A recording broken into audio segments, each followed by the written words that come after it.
ఈ ట్యుటోరియల్లో ఈ ప్లస్ ఐకాన్ని నేను ఎలా మోడల్ చేశానో చూపిస్తాను. షిఫ్ట్ ఏ ప్రెస్ చేసి మెష్లో నుంచి ప్లేన్ని తీసుకోవాలి. ఎడిట్ మోడ్లో అన్ని వర్సెస్ని సెలెక్ట్ చేసుకొని కంట్రోల్ షిఫ్ట్ బి ప్రెస్ చేసి బెవల్ ఇవ్వాలి.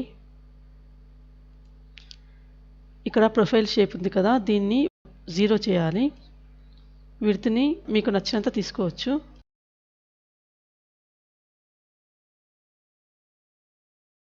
తర్వాత ఐ ప్రెస్ చేసి ఇన్సర్ట్ చేయాలి. ఈ వర్సెస్ని సెలెక్ట్ చేసుకొని జే ప్రెస్ చేసి కనెక్ట్ చేయాలి.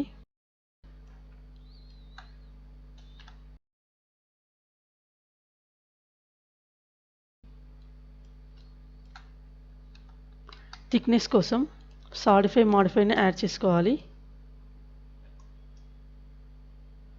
ఆఫ్సెట్ 0 చేసుకోవాలి.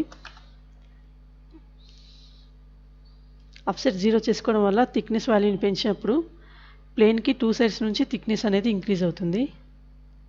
బెవల్ మాడిఫైర్ యాడ్ చేసుకోవాలి.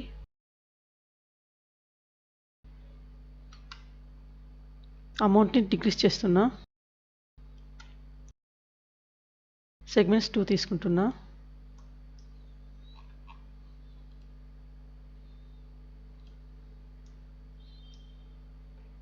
షేడింగ్లో హార్డ్ అండ్ నార్మల్స్కి టిక్ చేసుకోవాలి. ఇలాంటి మరిన్ని ట్యుటోరియల్స్ కోసం లైక్ చేసి సపోర్ట్ చేయండి. ఇంకా సబ్స్క్రైబ్ చేయని వారు సబ్స్క్రైబ్ చేయండి.